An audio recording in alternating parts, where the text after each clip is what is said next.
ಭೂಮಿಯ ಮೇಲಿರೋ ಕಲಿಯುಗದ ವೈಕುಂಠ ಅಂತಾನೆ ತಿರುಮಲ ಕ್ಷೇತ್ರವನ್ನ ಕರೆಯುತ್ತಾರೆ.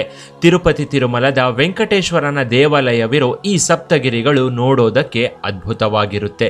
ತಿರುಮಲ ಬೆಟ್ಟಗಳನ್ನು ನೋಡಿದ್ರೆ ಸಾಕ್ಷಾತ್ ವೆಂಕಟೇಶ್ವರನೇ ಮಲಗಿದ್ದಾನೆ ಅನ್ನೋ ಭಾವನೆ ಮೂಡುತ್ತೆ. ಅಜ್ಞಾನಿ ನಾಮಯ ದೋಷಾನ ಶೇಷಾನ್ ವಿಹಿತಾನ್ ಹರೆ ಕ್ಷಮಸ್ವತ್ವಂ ಕ್ಷಮಸ್ವತ್ವಂ ಶೇಷಶೈಲ ಶಿಖಾಮಣೆ ಅಂತ ಶ್ರೀ ವೆಂಕಟೇಶ್ವರ ಸ್ತೋತ್ರದಲ್ಲಿ ಉಲ್ಲೇಖಿಸಲಾಗಿದೆ. ಶೇಷಶೈಲ ಶಿಖಾಮಣೆ ಅನ್ನೋ ಅರ್ಥದಲ್ಲಿ ಸಾಕ್ಷಾತ್ ಶ್ರೀ ವೆಂಕಟೇಶ್ವರನಿದ್ದಾನೆ. ಶೇಷ ಅಂದ್ರೆ ಹಾವು, ಶೈಲ ಅಂದ್ರೆ ಬೆಟ್ಟ, ಶಿಖಾಮಣೆ ಅಂದ್ರೆ ಮುಖದವನೇ ಎಂದರ್ಥ. ಅಂದ್ರೆ ಹಾವಿನ ರೂಪದಲ್ಲಿ ಬೆಟ್ಟದ ಆಕಾರದಲ್ಲಿರೋ ಮುಖದವನೇ ಎಂದರ್ಥ. ತಿರುಪತಿ ತಿರುಮಲ ಶ್ರೀ ವೆಂಕಟೇಶ್ವರನ ದೇವಾಲಯವು ಕಲಿಯುಗದ ಉದ್ಧಾರಕ್ಕೆ ಅಂತಲೇ ಇರೋ ಒಂದು ಧಾರ್ಮಿಕ ಕ್ಷೇತ್ರವಾಗಿದೆ. ಮನುಕುಲವನ್ನ ರಕ್ಷಿಸಲು ಭೂಮಿಯ ಮೇಲೆ ಶ್ರೀ ಮಹಾವಿಷ್ಣುವೇ ತಿರುಮಲದಲ್ಲಿ ನೆಲೆಸಿದ್ದಾನೆ ಎಂದು ಹೇಳಲಾಗುತ್ತೆ. ಆದ್ರಿಂದ ತಿರುಮಲವನ್ನ ಕಲಿಯುಗದ ವೈಕುಂಠ ಅಂತಾನೆ ಕರೆಯುತ್ತಾರೆ.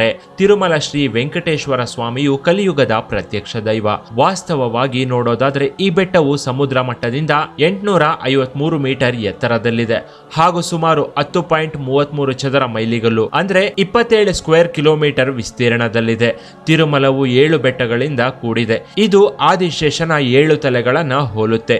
ಹೀಗಾಗಿ ತಿರುಮಲವನ್ನ ಶೇಷಾಚಲ ಅನ್ನೋ ಮತ್ತೊಂದು ಹೆಸರಿನಿಂದಲೂ ಕರೆಯುತ್ತಾರೆ. ತಿರುಮಲದ 7 ಬೆಟ್ಟಗಳನ್ನ ಶೇಷಾದ್ರಿ, ನೀಲಾದ್ರಿ, ಗರುಡಾದ್ರಿ, ಅಂಜನಾದ್ರಿ, ವೃಷಭಾದ್ರಿ, ನಾರಾಯಣಾದ್ರಿ ಹಾಗೂ ವೆಂಕಟಾದ್ರಿ ಎಂದು ಕರೆಯಲಾಗುತ್ತೆ. ಈ ಬೆಟ್ಟಗಳು ವೆಂಕಟೇಶ್ವರನ ದೇವಾಲಯಕ್ಕೆ ಹೆಸರುವಾಸಿಯಾಗಿದೆ. ಸಪ್ತಗಿರಿವಾಸ ಅಥವಾ ಏಡುಕೊಂಡಲವಾಡ ಎಂದು ವೆಂಕಟೇಶ್ವರನ ಭಕ್ತರು ಪ್ರೀತಿಯಿಂದ ಕರೆಯುತ್ತಾರೆ.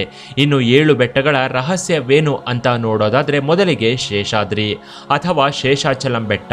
ಆದಿಶೇಷನು ವಾಯುವಿನೊಂದಿಗೆ ಸ್ಪರ್ಧಿಸಿ ಸೋತ ನಂತರ ಶೇಷಾಚಲ ಬೆಟ್ಟವಾಗಿ ಭೂಮಿಯ ಮೇಲೆ ನೆಲೆಸುತ್ತಾನೆ.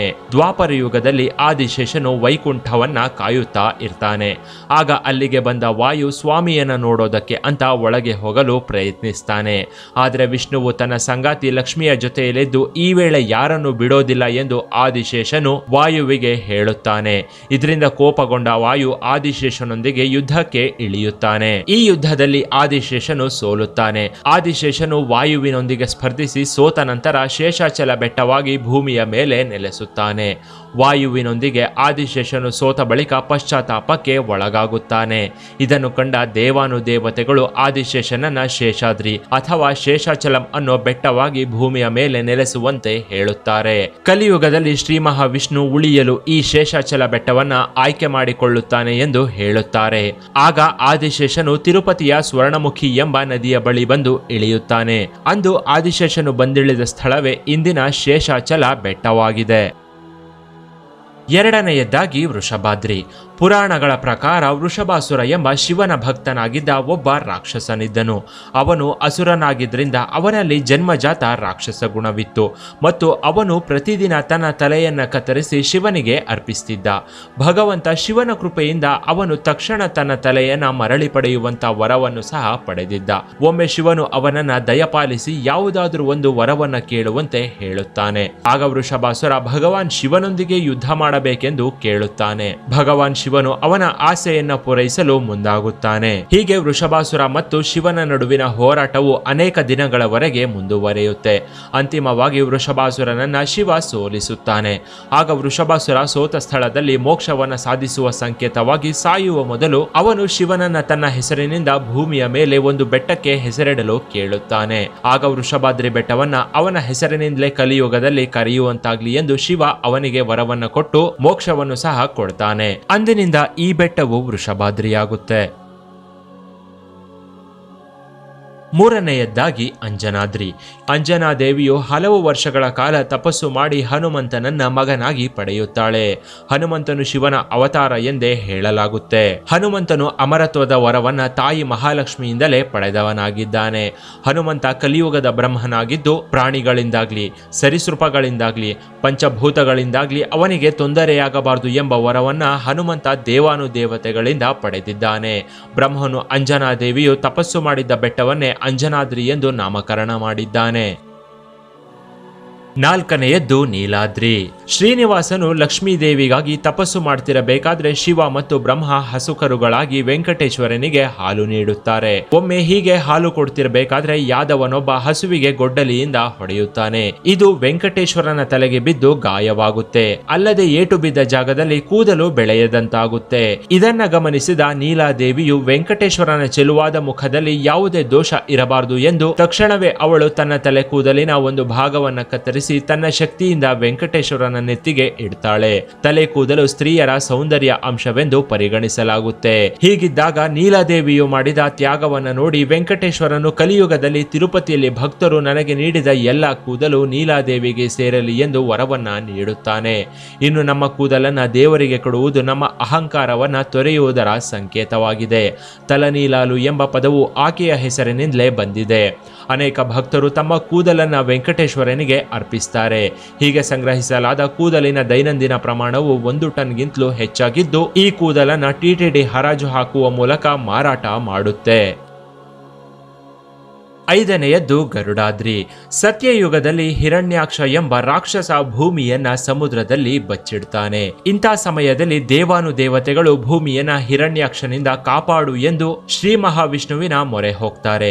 ಆಗ ವಿಷ್ಣು ವರಾಹ ರೂಪ ಧರಿಸಿ ಹಿರಣ್ಯಾಕ್ಷನನ್ನ ಕೊಂದು ಸಮುದ್ರದಿಂದ ಭೂಮಿಯನ್ನ ಮೇಲೆತ್ತುತ್ತಾನೆ.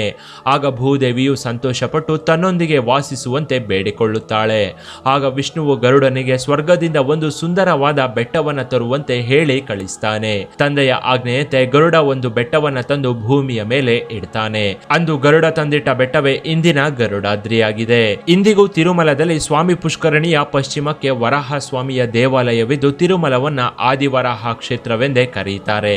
ಇನ್ನು ತಿರುಮಲದ ಗರುಡಾದ್ರಿಯನ್ನ ಹತ್ತಿರದಿಂದ ನೋಡಿದ್ರೆ ಗರುಡನ ಬೆನ್ನ ಮೇಲೆಯೇ ಬೆಟ್ಟ ಇರುವಂತೆ ಕಾಣಿಸುತ್ತೆ. ಆರನೆಯದ್ದು ನಾರಾಯಣಾದ್ರಿ.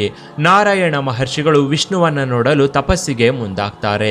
ತನ್ನ ತಪಸ್ಸಿಗೆ ಯಾವುದೇ ತೊಂದರೆಯಾಗದಂತಹ ಸೂಕ್ತ ಸ್ಥಳವನ್ನು ತೋರಿಸಲು ಅವರು ಬ್ರಹ್ಮನನ್ನ ಕೇಳುತ್ತಾರೆ.